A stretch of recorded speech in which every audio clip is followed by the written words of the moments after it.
Hello, hello, gorgeous NFA Money Mamas. Welcome back for another episode of the Woman Entrepreneur Podcast. It's time today for a biz breakdown session. And I'm so excited because I have a lifestyle and fitness badass. That's my title for her. After I went and looked at her website and all the cool stuff she's doing in the world, I was like, oh my God, she is so awesome. So excited to have Ashley Soro on. And we're going to talk about her history of building her business, the things that she's thriving, and then ways that she has some stuck points like we all do as we're building our business. We're going to talk about money blocks and manifestation and business scaling and all the fun stuff. But first, I want to remind you to go to the womanentrepreneurpodcast.com homepage. There you can get two things that are going to be awesome for you. One is either apply to do a biz breakdown session just like the one we're doing today, or come on, and I'm just announcing this, for a podcast party. This is where 10 of you come on and we get to hang out all together. We're going to have a biz scaling conversation. You're going to promote your business, and we're just going to have a grand old time. I'm so excited to build community around this podcast, and so it's your way to do that. So what you'll see when you go to the womanentrepreneurpodcast.com page is a link to go to the biz breakdown session or a link to go to the party. And you could do both. That's totally cool too. So just make sure that you go there, schedule. I'm limiting the first 2 parties to 10 people only. So if you are interested in that, you're going to want to go there right away so you can get into the very first one or the second one. So I can't wait for that. All right, let's get to it. Thanks for coming on the show, Ashley. Absolutely. Thank you for having me. Yay! We met on Instagram, everyone, by the way. You all know I love to hang out there. I'm playing more on LinkedIn as well, but most people, I'm like, oh, I love Instagram. I've always enjoyed Instagram, so it's a fun place to hang out. Mm-hmm. Okay, we're going to dig into all things in your business, but first I want to know, if I gave you a magic wand and you could create whatever you want in your business in 2023, what would that be?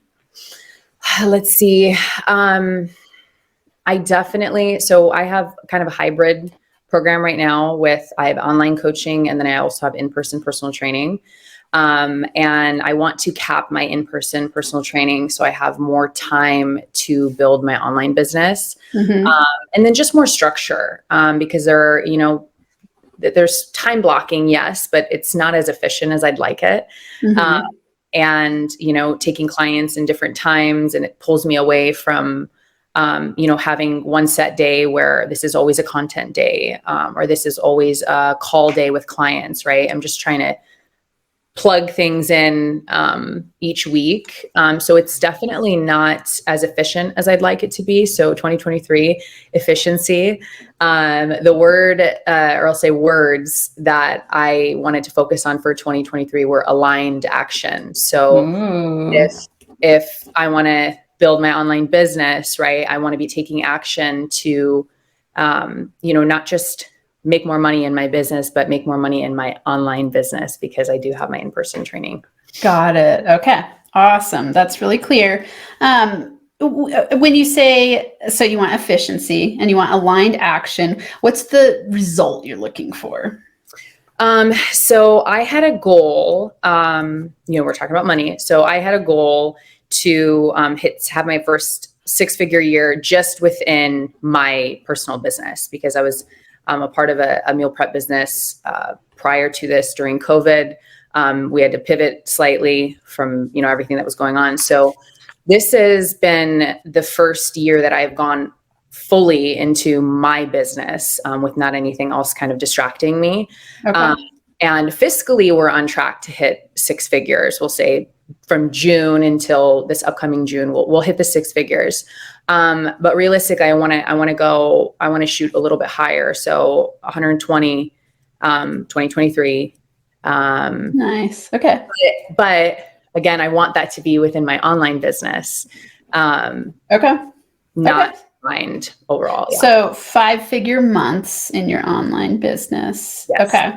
And currently, when you said you have a hybrid online, does that mean that you're doing some coaching in person plus online, or is it all online? Yes. So I have online clients that are fully online. I have in-person training clients that are only in person. And then I have clients who do a combination of both. Okay. And so right now, when you're talking about your first year and your full-time online, that means like solely online. Is that what you're talking about? So first year, this is in person and online, where I don't have any other businesses that I'm a part of. Okay. Like, just, this is my main source of income. Okay. But for 2023, I want to hit 120 just with my online business. Okay. And whatever I do in person. Got it. Not, yeah. And is that because you see the potential with the online to be faster growth? Is it because you enjoy that way of coaching more? Say a little more there. It's interesting. When I'm around my people, I have a great time, but I love getting away and breaking off and being able to work from my computer in my house, at a coffee shop. I enjoy my work that way. But I need face-to-face, like, you're standing right in front of me, I see you. But with that, you're obligated to be somewhere. And yes, online is a way to make more money. But I also feel like my online clients, they get a little more of me, to be honest with you. I'm more accessible because they don't see me in person. So there is beauty in that as well. My in-person training clients, they're not messaging me consistently. They come and they see me every week. So it's a little bit different there. Yeah. Yeah. Okay. And so then, just looking, I'm thinking like, I want to see into your business really well. So when you do the online and you are having messages from your clients and you're doing training sessions, is that how it works when you meet? So for my in-person clients? No, for online. Online. Okay. So the way that the online model works is you have a training program that I create for you. And then you go into my customized app and you follow the workouts every single week. You track your workouts in there. And then every single week you send a check-in to me. You'll you'll rate yourself on a scale from your sleep, your nutrition, whether or not you had your cycle. You give me all those details. I give you feedback every single week. We set up a monthly call. So very cool. It's more, it's more interactive than just coming in and jumping into a personal training session. Okay. Wow. That sounds amazing. Who's your 5-star client? Like, who do you love to work with? Okay. So if I'm being completely honest with you, I am very ADD. So the clients that understand me on that level, I think I work really, really well with. And then I'm also a recovering codependent. So I actually bond really well with other people pleasers because I think we relate on a certain level. And there's beauty for me in being able to change your mindset around, I'm doing this because it's going to make me better. I'm not doing it because I'm selfish. I'm doing it because I'm going to show up better for the people around me. Saying no is so much better for us because it allows us to take care of ourselves first, and then we're just better overall. So yeah, interesting. Okay. Yeah, my whole coaching journey started with codependency work on myself. Yeah, it was like, when I read, for me, it was the very first book. I stayed up all night reading this woman's stuff online. Darlene Lancer. Have you ever heard of her? So she wrote Codependency for Dummies. And, I always had thought codependency was about having alcoholic parents or something along those lines. And I didn't have that. So I was like, I never thought that I had codependency. And when I started digging into it, I'm like, oh my God, I stayed up all night reading. And then I drove to Barnes and Noble to get the book, because on her articles online, it had said check out my book. I went to get it. I devoured that thing and it was like written at me, I was like, wow, I never knew this is what was going on. So it was such a liberating journey to go, oh, I'm really I'm shaping myself through pleasing other people. That was my whole identity. It means we don't have an identity. Yeah, exactly. And you resent other people because, you're like, hey, I'm giving so much and I'm supposed to be receiving, but I don't really know how to receive. I don't even know how to state what my needs are. It's a very complicated situation that I think, especially in a service-based business, learning the win-win exchange is really important so that you're not over-delivering and undercharging and feeling like you got to give everything away and that kind of thing. Where do you fall on that spectrum right now? Do you feel like you're doing a pretty good job charging what you're worth? I am a recovering overgiver. Yeah. It's hard, right? And I will, there were nights when I would go to sleep, worrying if I sent a message and I didn't get a message back. Oh my gosh, am I not doing my job? Am I not showing up? Am I not, going on the list of things that, maybe I should have done better. So now, no, I'm charging, in the online space. I'm charging what I'm worth in the online space. Okay. In person, I have 2 separate locations. So in my San Diego location, I'm at my price point. In my second location, I'm a little under because it's just prices around in this city. It's lower, but I know I need to be raising my prices. Okay. Okay. And do you see that as the types of people that you attract aren't willing to pay it, or is it that you just aren't willing to charge it? I mean, usually those go together, but where do you see your stuck points there? I think that, there's been a disconnect for me on, maybe not a disconnect. We'll say I have these it's basically 2 separate businesses. I have an in-person personal training and an online business.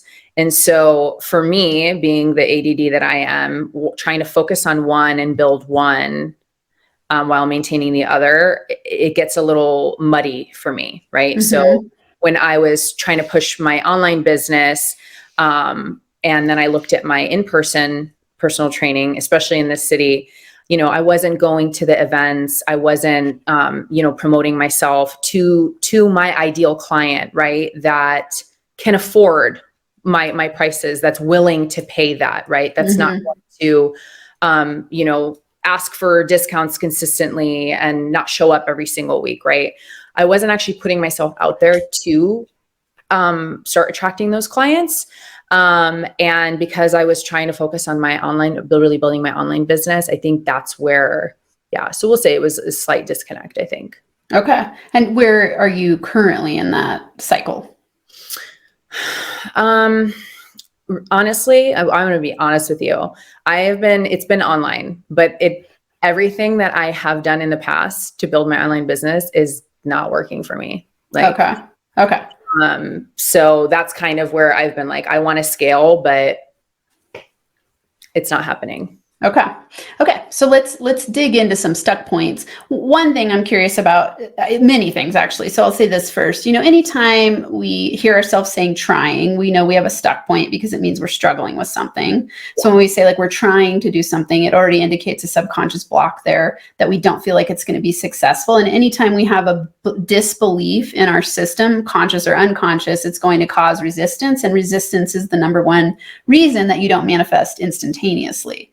And so, notice in the places where you hear yourself saying trying, and just pay attention to that and start pivoting it and reframing to something else along the lines of, I'm learning to do blank, right? So you could say, I'm learning to build my online business. And up until now, I haven't figured it out, but I'm learning how to do it, right? So it's like making sure that you start to get conscious of those so you don't recreate the resistance. So that's one thing. Another thing, I do think it's interesting when people say, like, I have ADD, or, like that revalidation to yourself that you're unfocused. Is that 100% true for you? Are there places where you are hyper focused and really balanced and clear and strategic? I laugh all the time because like my calendar, my business calendar, and then also my folders with my clients, like it is like pristine. I can find anything anywhere. And that's one area that like I have kept up with so well. And you could say that I'm disorganized in other ways. It's just the things that matter most to me. I will organize that, right? But you're going to go in my room and you're going to look in my drawers and you're going to be like, how the hell do you find anything in here? Yeah. Okay. This is really important. I love that you said that. You said it so perfectly. Wherever you are, whatever's the most important to you, you will be the most highly organized. And my main mentor calls it selective. Instead of having attention deficit disorder, you will have surplus attention order. I got it. Okay. So I, one thing, and I'm careful about saying this because I don't know if you've been diagnosed with ADD or if you just say that to yourself. One thing that's really important there is to stop telling yourself that. Because when we tell ourselves that over and over, it's almost a justification. So it's like a self-sabotage strategy to tell yourself like, see, I'm not good at it because I've got ADD, right? Yeah. Or I've got this ADD type of focus. And the truth is, like you just said, what's most important to you, you said the word pristine, like, damn, that's good. You're organized. And so we want to stop telling ourselves limiting stories about ourselves. And, you're exactly right. In the areas, if you came and looked at my life, you'd be like, damn, she's organized in this and this and this and this. And she's really hyper-focused. And then there's areas where I'm just like, I don't care at all about that. And I don't choose to spend my time being organized in that way. Yeah. Right. So, we want to pay attention to telling yourself things that are keeping you playing small. Does that make sense? Mm-hmm. So is there a reframe there for you that you could think of instead of saying, because you've said it a few times. So I just want to point it out. And I've had women say this a lot. And I'm like, why do we tell ourselves it's justifying our limitations is what we're doing. Right. And you're a powerhouse, so you don't need to do that. Okay. So in terms of like organization, just instead of saying that you have ADD or like your ADD about your business, what could you say instead? That would be empowering. I could say I'm hyper focused on the tasks and the we'll just say the task. I'm hyper organized on the tasks that mean the most to me. Right. There you go. And then anytime you notice yourself wanting to go back to that justification and excuse, you want to ask yourself like, oop, is that true? 100% true? Or do I just choose to be disorganized in this area? Which is also a feedback system telling you of the things that you aren't really aligned with your zone of genius.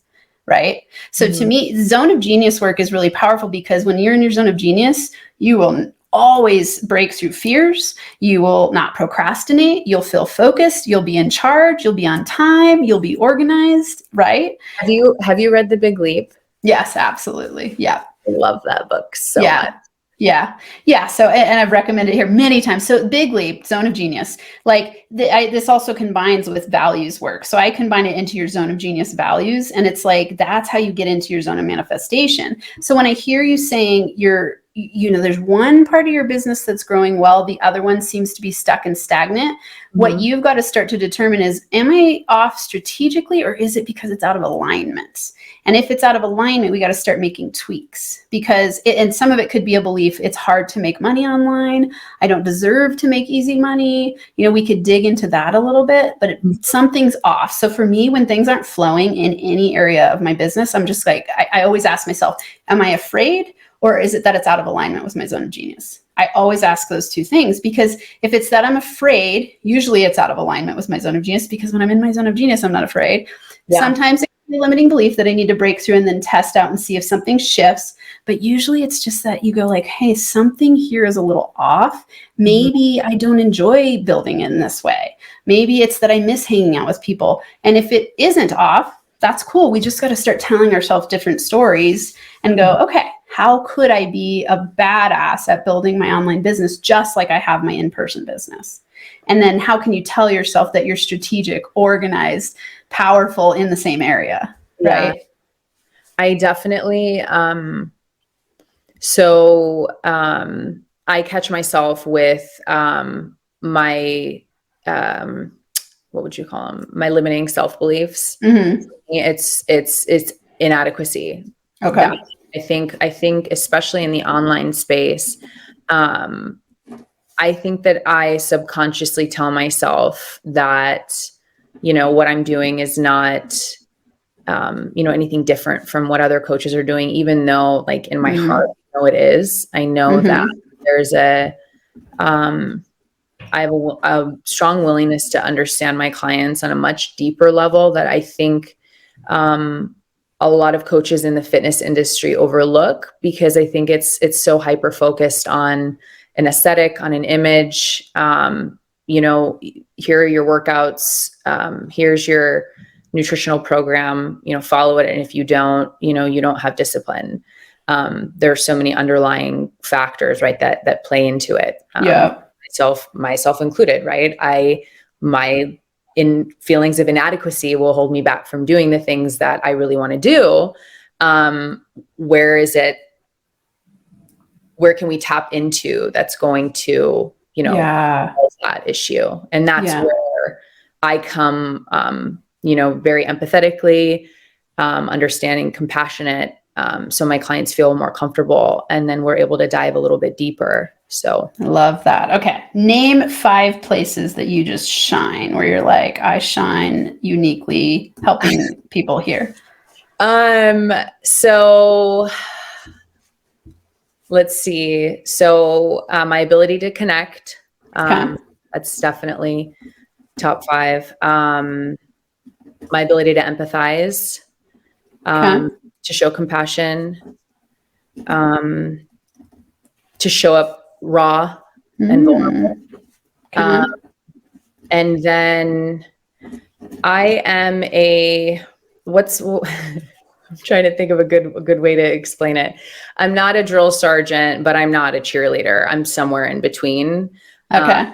So it's a positive encouragement. I think that keeps my clients wanting to keep pushing, not, feeling like they're, failing consistently. Okay. So like, it's like it's the mix of support and challenge, right? Is what helps people grow. So optimal growth occurs at the border of challenge and support. So if you're overly challenging people, they get burnt out. Mm-hmm. If you're not challenging people at all, they're over supported and they become juvenilely dependent and nothing changes, right? Well, and when I was deep in my people pleasing habits, I was too nice, right? Yeah. And things wouldn't change. Yeah. But I was almost rebelling against I played soccer for like 23 years, and I had a lot of horrible coaches who just played psychology and just tore me down. So I was wanting to rebel against that, but I needed a middle ground. So my clients actually, move the needle forward. Yeah, I love this. Okay.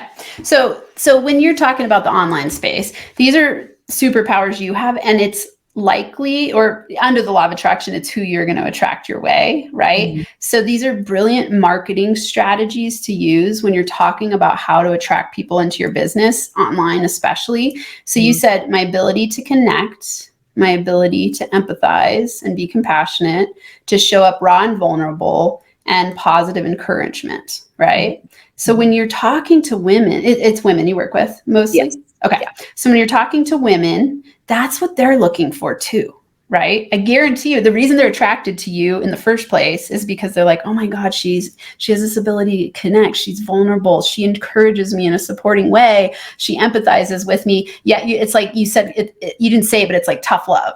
It's like, I love you, but I'm also going to be tough on you because I care about you growing, right? Absolutely. Yeah. And so those are the things you want to start marketing to and targeting toward, because those are your superpowers. That's your zone of genius. Mm-hmm. And so when you're in the online space, it's nailing those parts. And then, I want to know for you, like, what's the number one outcome that your clients get from working with you? Like, what would you say is the common thread that they say that they're like, oh my God, you've got to work with Ashley because of this? Yes. The majority of my clients are women in their 40s, and they have basically lived their entire lives on a diet, on a diet, off a diet, on a diet, off a diet. And the number one thing that they walk away with is understanding that they can actually eat cookies. Like they can actually eat foods that they have completely steered clear from, because when you're on a diet, you're not supposed to touch any of those foods.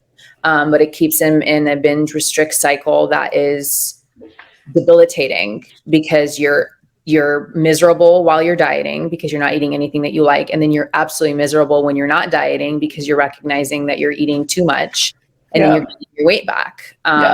So they walk away understanding that, there's a way to eat that they can still reach their goals, but they're actually enjoying their foods. Okay. I love this. And I think that's a really powerful term, binge restrict cycle. Mm-hmm. And then also, understand you can eat what you want and still look and feel good. So I'm curious, when you're saying that the online space isn't working for you, what are the stuck points so I can help you there? Because to me, you have, women in their 40s struggling with their way that they feel about their bodies, struggling with what they're eating. I would imagine energy levels and those kinds of things. Like, you've got a vast marketplace, So there's something stuck, obviously. So let's help you get unstuck so you can start attracting a ton of women your way. Because it sounds like you have awesome stuff. I want to highlight, for anyone who's watching on YouTube, we're going to add her website to the stream. So first of all, you're just a goddess. Like, oh my God, such a beautiful website, such a beautiful images of you. And like, you're so powerful. You can tell from these pictures, I was scrolling through your website and I was just like, damn, she's awesome. That's why I said the lifestyle and fitness badass. So, it's like she's done some really cool stuff. She has amazing results. And her website, she's talks about being a born athlete versus an ex-athlete, like really important topics that people are interested in. She's got videos, a TikTok that's growing, like all kinds of cool stuff. So if you aren't on YouTube and you're listening on the podcast, go to ashleysoro.com. So that's ASHLEYSORO.com, ashleysoro.com. Check her out. Like, wow, so much awesomeness. Just want to give you a shout out. Okay. So, share a little bit about what feels stuck for online growth. Absolutely. So, so I will backtrack slightly just to give you a little bit of context. I got into the fitness industry. I'd been coaching young soccer girls for years while I was still in college, and I was playing soccer after college as well. And so I was always in that space of coaching. But when I couldn't play soccer myself anymore, I got extremely depressed. So training and being in that space was kind of awful for me. And I'm like, I can't do this right now because I really miss the sport. And what I didn't realize is that I just needed an outlet, which is why I became such an advocate for fitness in general, because I knew that I needed that outlet. And so then it led me into personal training. So end of 2017, going into 2018, I entered into the personal training space. So at that time, I just figured that I needed some type of, like I said, some type of outlet, right? And then it turned into this career that was so fulfilling. Over the last, I think I want to say it's 5 years now. Yeah, I can't do math.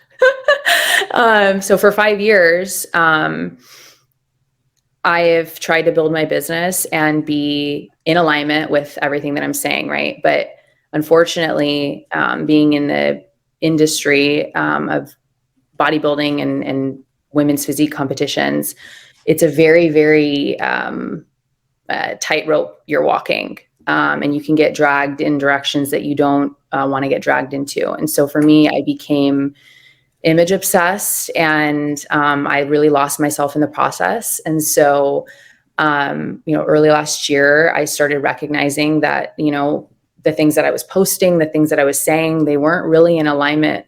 I knew that it wasn't in alignment deep down because it felt wrong, but I thought that was the message that I was supposed to give. And so I went through this massive shift. I'm like, I don't know if this is midlife crisis. I don't know what this is, but a huge shift. And so I really had to take a step back, realign with like who I am, recognize that who I thought I was showing up as, I thought I was being authentically me, and I really wasn't. I was getting pulled in this direction. So this was like, we'll say probably early last year, February, March was when I really started feeling like myself again. I went through that, really depressive season, but I knew that there was a purpose, right? I knew that there was a reason why I did it. It's why so many of my clients, if they do have anxiety and depression, it helps them. So I know there was a purpose behind it.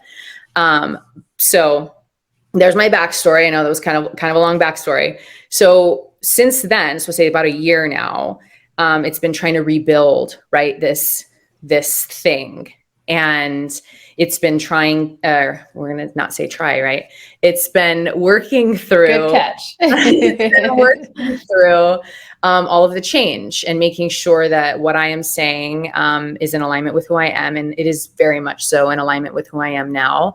It's having to rev that engine again. And so my Instagram was really, I mean, I didn't really even have to try to bring business in through my Instagram prior to this whole shift.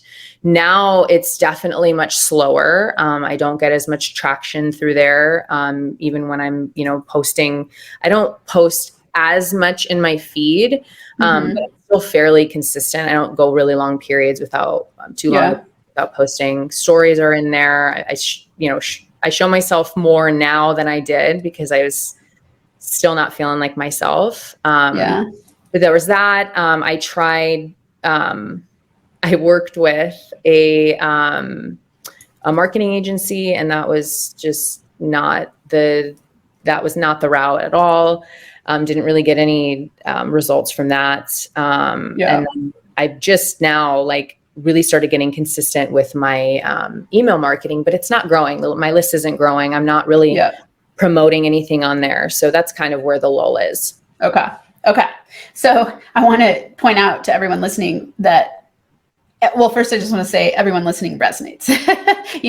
All the things that people do to build their business, it's a constant experiment. And one thing that I think is interesting, if we think about Instagram algorithms changing and stuff shifting alongside you changing and shifting. So there's a lot of experimentation that goes on. And I think something also that's important to notice is that, be really careful about marketing expenses, because a lot of people will sell you stuff that isn't really helpful until you get something, a funnel system that's working really well. It doesn't make sense to pay money to scale.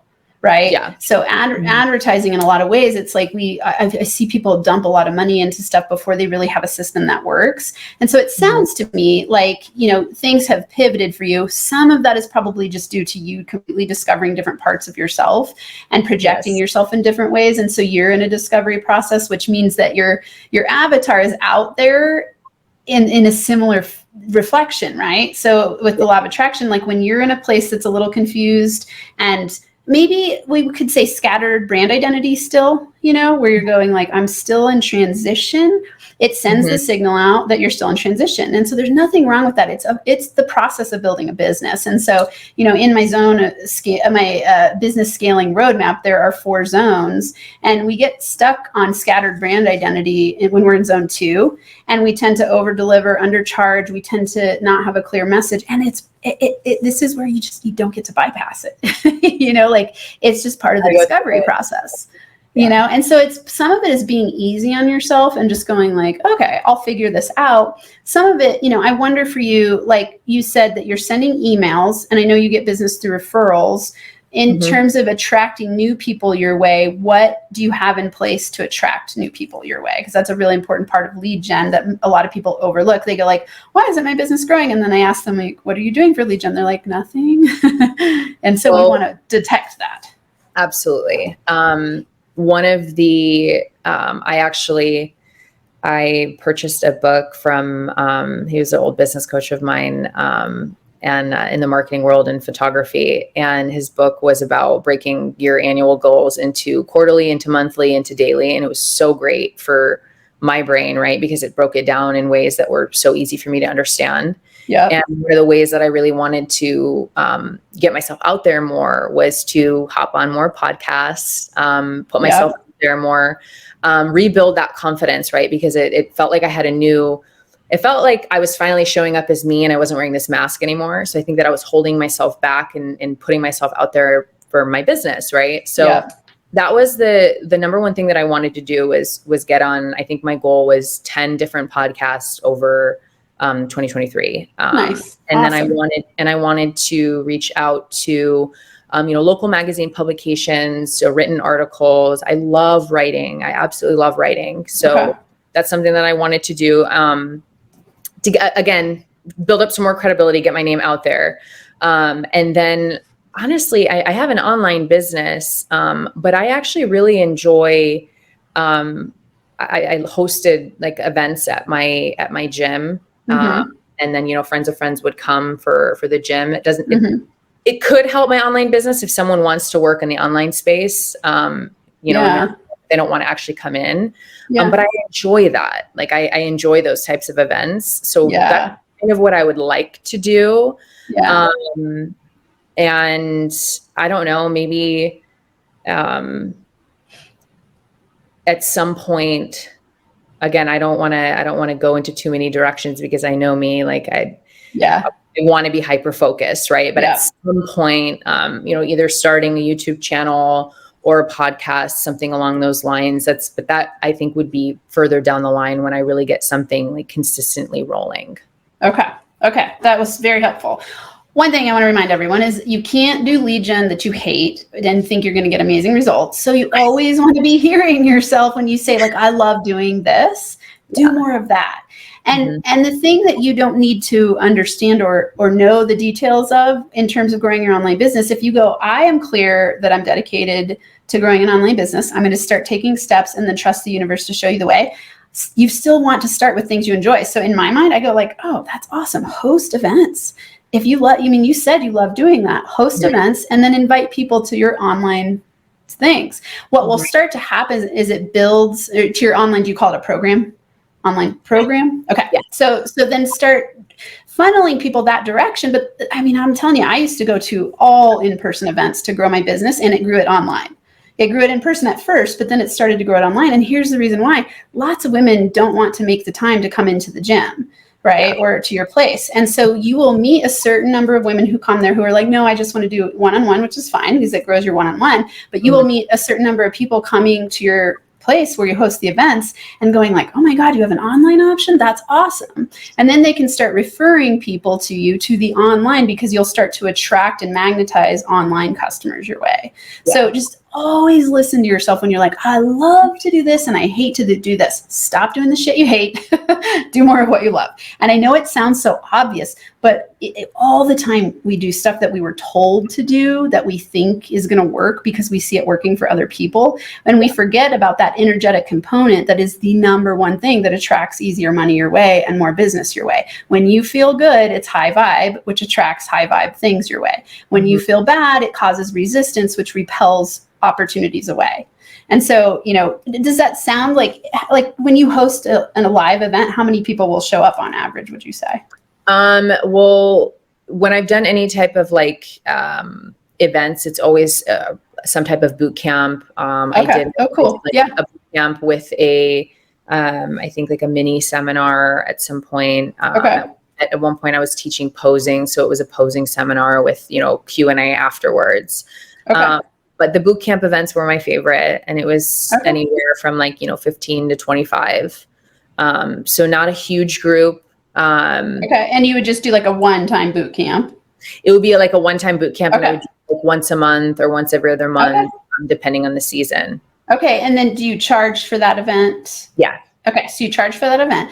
Now, what if you had women come to that boot camp and you have some sort of if it were me, I would have did you have anything that you were giving them when they were done? Yeah, I would put together, I would try to do some type of theme, and then I would put together a little bag that had my information in it, and there was little things in it that were pertaining to the theme of the event. Okay. And was it an easy way to attract them to an online program? See, I got in-person clients, but no really online clients through those.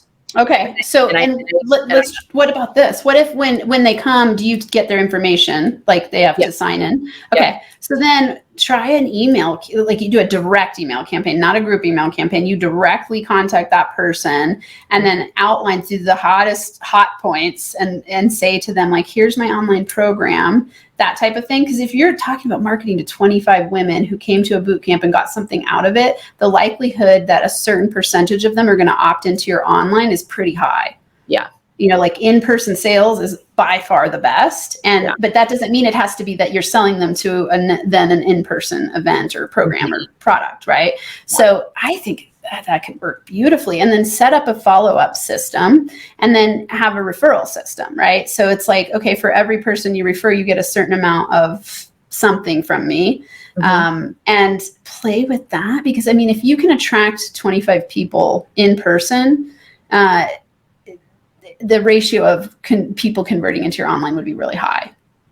I've seen it time and time again. Yeah. Yeah. So then, then play with starting to go like, how can I get them to post on like DM online and start to build some connection? And because it sounds like right now for you, Instagram is a little bit stuck. So you want to start getting some like rejuvenation in there, and I would say even like DMing people, and in a nice, awesome way, not a gross salesy way, like direct DMing people. That's always been something that like has been, it's been something that I wanted to work on because it doesn't feel natural to me. That's an area that always felt more icky. Right. And I've worked on, rephrasing things to where it seems, so it doesn't seem like, I'm just popping into someone's DM trying to sell something and, well, here's a great example, right? Like you're here through us meeting through a DM on Instagram, right? Yes, absolutely. Did it feel gross and salesy to you at all? Not in the slightest.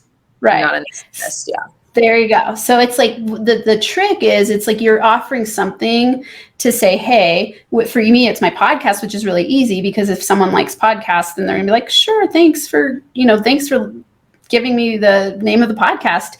And for me, like that's a high percentage of people who respond. And then I just go like, hey, also here's a biz breakdown session option. Lots of people are like, cool, let me come on. And so for you, like I was thinking when you were talking about, I have so many notes here. Let me go back to the names. To the binge cycle, right? You said what was it called? The binge binge restrict cycle. So if that's something that a lot of women you see doing, like you could have just like a 1-minute video that's like pre-recorded. It's called, title it the binge restrict cycle, and just say tips on how to stop the binge restrict cycle. Send it to them for free in their DM box, give them a few tips, and then say, hey, I'd love to talk to you more if this is something that resonates. And then have a link to your Calendly, right? Like we overcomplicate it thinking like it's gross to promote ourselves. It's only gross to promote ourselves when we do it in a gross way. Absolutely. Right?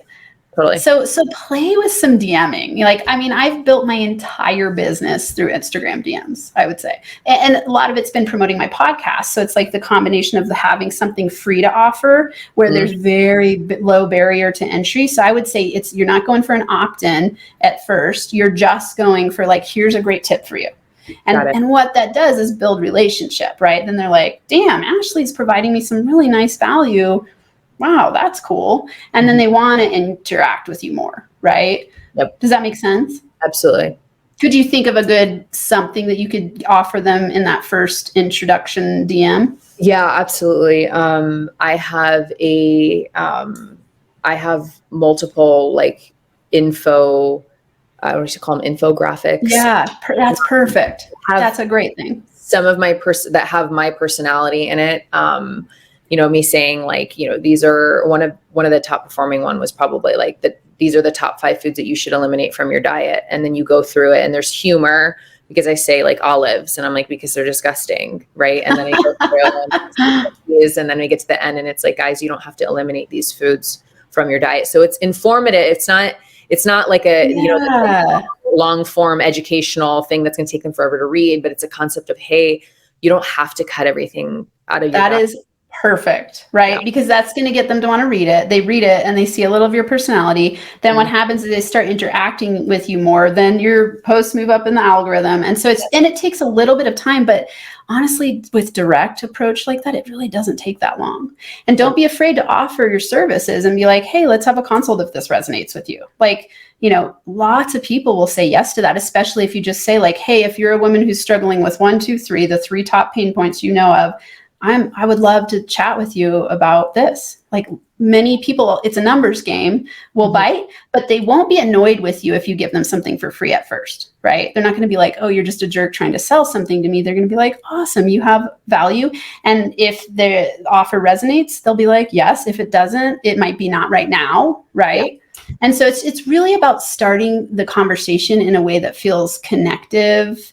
All those superpowers you said, your ability to connect. your ability to empathize, showing up raw and vulnerable, and giving positive encouragement. That's all in that post that we're talking about. That's a great infographic. So that's what I would start playing with if I were you. Perfect. Yeah. Yeah. We could talk for a long time. I'm like, oh, now I want to get into money blocks and do all the things. But, tell me for you, what's a great action step that you're going to take away from our time together today? Absolutely DMing, right? I have that post. It's very easy for me to send that away.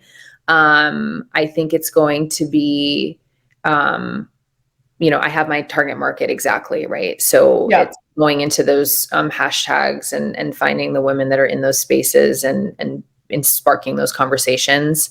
And then, events, even more online, like virtual online events. I had a really successful one not too long ago, and I love teaching, right? I think that's why I like doing the live events, because it's an opportunity for me to teach. So incorporating DMs, and honestly, the language around, the things that I want to accomplish. Man, I didn't even recognize how many times I've used that word. Yes. I've eliminated it from my vocabulary, but it took a while. And I realized too, I'm like, wow, I use that word a lot. And now, all my people I work with, they're always like, oh, darn it, I said trying. And another word that I use a lot is struggling. And I'm literally putting that into the universe consistently, that I'm struggling. And I'm not going to scale if I consistently say that. Exactly. So it's like, play with, have you read my book yet? Do you have my book? No. Okay.